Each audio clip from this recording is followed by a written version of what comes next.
আল্লাহ পাকের পয়গম্বর ইব্রাহিম খলিল বললেন, ও আমার এলাকার লোকেরা, মা হাযিহি তামাসিলুল্লাতী আনতুম লাহা আকিফুন।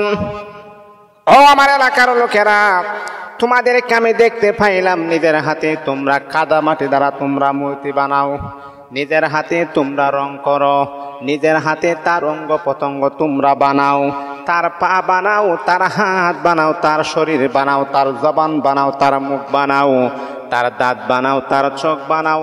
নিজের হাতে সবগুলা বানানোর পরে আমি দেখতেছি আনতুম লাহা আকিফুন, তার কাছে মাথাটা নত করে তোমরা জানা কি চাইতেছো। নিজের হাতে মূর্তি বানাচ্ছ, আমি তো দেখতে পাইলাম।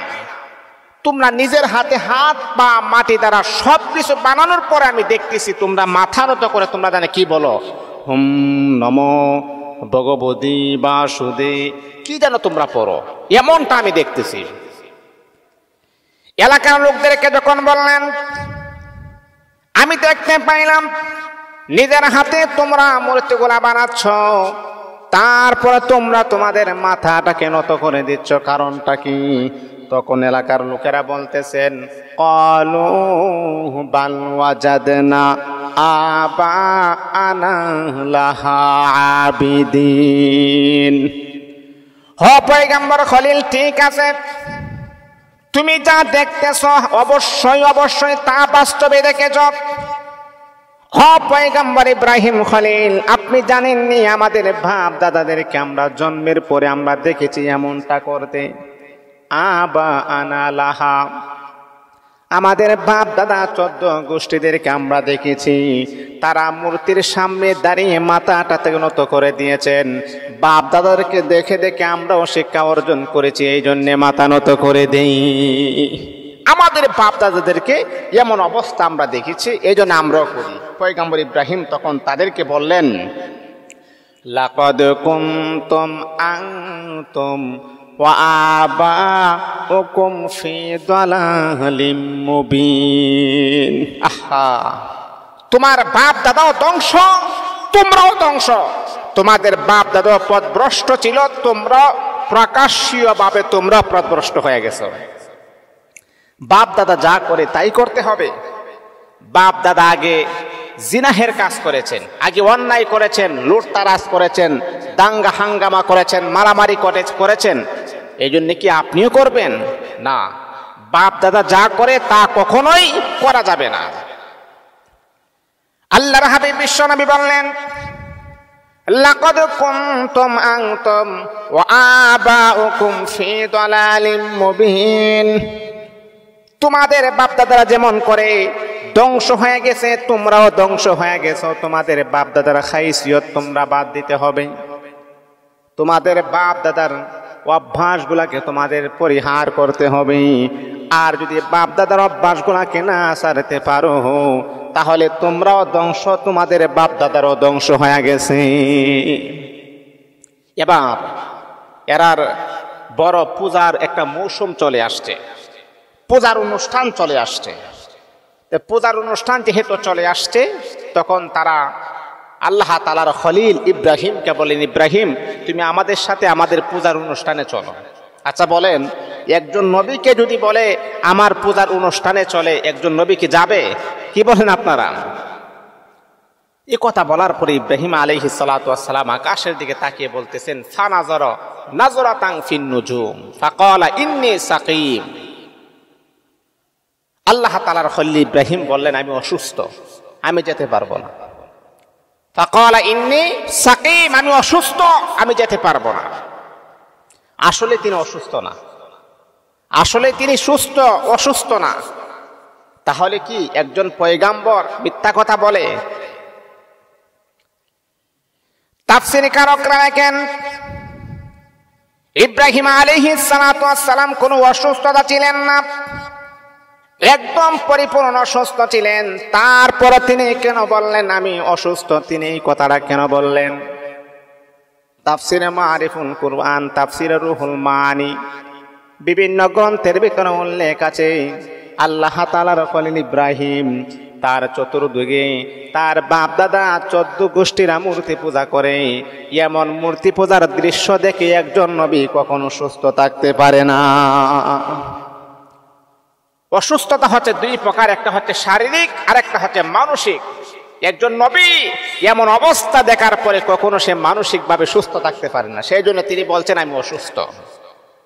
ঠিক আছে ইব্রাহিম, তুমি যেহেতু অসুস্থ, তাহলে আমাদের এই মূর্তি পূজা, এই যে মণ্ডপে যে মূর্তিগুলা রাখা আছে, এইগুলা রক্ষণাবেক্ষণের দায়িত্ব তোমাকে দিলাম, তুমি আজকে এইগুলা রক্ষণাবেক্ষণ করবে, আমরা চলে যাচ্ছি। ইব্রাহিম বলছে যাও, আজকে জনমের মতো রক্ষণাবেক্ষণ করব, যাও আজকে দেখবো আমি। ইব্রাহিম আলাইহিস সালাতু ওয়াস সালামকে তারা রেখে তারা সবাই পূজার বড় অনুষ্ঠানে তারা চলে গেছেন। ইব্রাহিম পয়গাম্বর এই পূজা মণ্ডপের ভিতর প্রবেশ করেছেন, গিয়ে দেখতেছে হা করে তাকিয়ে আছেন, একটা হা হু করে তাকিয়ে আছেন। এক একটার হাত পা দেখলে হা করে, চোখগুলা বড় করে গণেশ, তারপরে কালী, দুর্গা, কতগুলা নাম আছে, এক একটার হাত তো 10টা 5টা 4টা 3টা এরকম হাত হা করে তাকিয়ে আছেন। ইব্রাহিম আলাইহিস সালাতু ওয়াস সালাম তাদের দৃশ্যগুলা নিজের স্বচক্ষে তিনি তাদের দৃশ্যগুলা দেখতেছেন, হেঁটে হেঁটে তাদের দৃশ্যগুলা দেখতেছেন, হা করে তাকিয়ে আছেন। এক পর্যায়ে পয়গম্বর ইব্রাহিম দেখতেছেন তাদের সামনে মনোরম পরিবেশে তাদের সামনে মিষ্টি রাখা আছে। তো তিনি চিন্তা করতেছেন হয়তো নাগাল পাচ্ছে না, তারা খাইতে পারতেছে না। ইব্রাহিম পয়গম্বর মিষ্টিগুলা তাদের মুখের সামনে নিয়ে বলতেছে খাও, খা। ফারাগা ইলা আলিহাতিহিম ফাকালা আলা তাকুলুন। পয়গম্বর ইব্রাহিম নবী চিন্তা করে দেখলেন মনে হয় মিষ্টিগুলা নাগাল পাচ্ছে না, সেই জন্য তারা খাইতে পারতেছে না। পয়গম্বর ইব্রাহিম নিজের হাতে মিষ্টিগুলা হাতে নিলেন, মিষ্টিগুলাকে হাতে নিয়ে তাদের মুখের সামনে নিয়ে বলতেছেন খা, তারা হা খাইতে পারে না।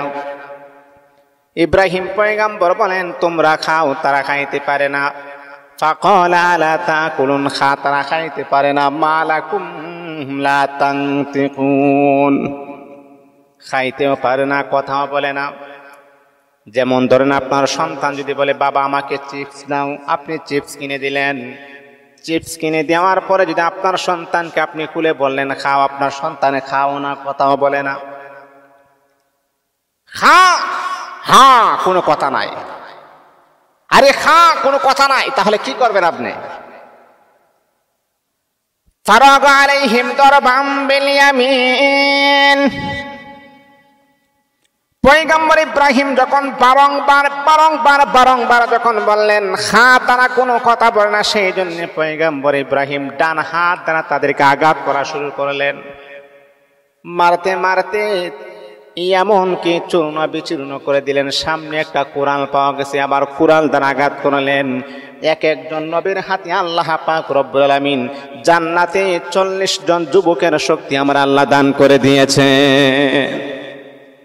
আঘাত করা শুরু করলেন, আঘাত করা যখন শুরু করে দিলেন, তারপরে আঘাত করতে করতে করতে করতে এক পর্যায়ে বড় মূর্তির কাছে আসছে, স্টপ হয়ে গেছেন, আর কোন আঘাত করে নাই। ফাজালাহুম জুজাজান ইল্লা কাবীর, সবগুলা মূর্তিকে চূর্ণ বিচূর্ণ করে দেওয়ার পরে ইল্লা কাবীর, যখন বড় মূর্তি যখন সামনে পড়েছেন তখন ইব্রাহিম পয়গম্বর বড় মূর্তিটাকে আঘাত করে নাই। বড় মূর্তিটার গলার মাঝে কুড়ালটাকে রেখে দিয়েছেন। তারা যখন পূজা মণ্ডপের অনুষ্ঠান যখন শেষ হয়েছেন, তারা যখন আসছেন নিজের পূজা মণ্ডপে এসে দেখে সবগুলা রবগুলাকে আমাদের চূর্ণ বিচূর্ণ করে দিয়েছে। আমাদের রবের অবস্থা খুবই খারাপ। এই দৃশ্যটা দেখার পরে, এই অবস্থাটা দেখার পরে কি তারা ঠিক থাকতে পারে? এই কাজটা কে করলো? এমন একটি কাজ কে করেছেন? ইব্রাহিম পয়গম্বর। তারা চিন্তা করলেন যেহেতু আমরা দায়িত্ব দিয়েছি ইব্রাহিম পয়গম্বরকে, তাকে ডাক দেওয়া হয়। এক একটার হাত নাই, তাদের রবের হাত নাই, তাদের রবের পা নাই, তাদের রবের কান নাই, চোখ নাই, নাক নাই, কি অবস্থাতে করেছে। ইব্রাহিম খলিলকে ডাক দেওয়া হলো। আআনতা ফাআলতা হাযা বিআলিহাতিনা ইয়া ইব্রাহিম, হ পয়গম্বর ইব্রাহিম, এই দৃশ্যটা কে করেছেন, এই অবস্থাটা কে করেছেন, তার নাম তার ঠিকানাটা আমাকে বলো, কে করেছে? ক্বালা বাল ফাআলাহু কাবীরুহুম হাযা ফাসআলুহুম ইন কানু ইয়ানতিকুন। পয়গম্বর ইব্রাহিম বলেন, এই দৃশ্যটা কে করেছে আমাকে জিজ্ঞাসা কেন করতেছেন? বড় মূর্তিটাকে জিজ্ঞাসা করেন, তার সামনে এতগুলা মূর্তি চূর্ণ বিচূর্ণ করে দিয়েছেন, বড়টা কেন হেফাজত করতে পারল না? ফাসআলুহুম, তাকে জিজ্ঞাসা করেন আপনি। তখন তারা বলল, ইন কানু ইয়ানতিকুন, এরে আল্লাহ তাআলার খলিল ইব্রাহিম, সে তো কথা বলতে পারে না। এবার ইব্রাহিম পয়গম্বর বলেন, তোমাদের মতো নির্বুদার কপাল পুরা আল্লাহর জমিনের ভিতর আর দ্বিতীয় কেউ হতে পারে না। নিজের হাতে মূর্তি বানাইছেন, আবার কথাও বলতে পারে না, তার সামনে সমস্ত মূর্তিকে চূর্ণ বিচূর্ণ করে দিয়েছেন, কোনো হেফাজত করতে পারে না। যে মূর্তি কথা বলতে পারে না, রক্ষণাবেক্ষণ করতে পারে না, তোমরা কেন তার ইবাদত করতেছো? আমরা এমন একজন রবের ইবাদত করি যে রব কথা বলতে পারে, বিপদে পড়লে তিনি তার বান্দাকে সাহায্য করতে পারে। আল্লাহু আকবার, আল্লাহু আকবার। এই জন্যে আমাদের মুসলমান যারা আছি, আমাদের মুসলমান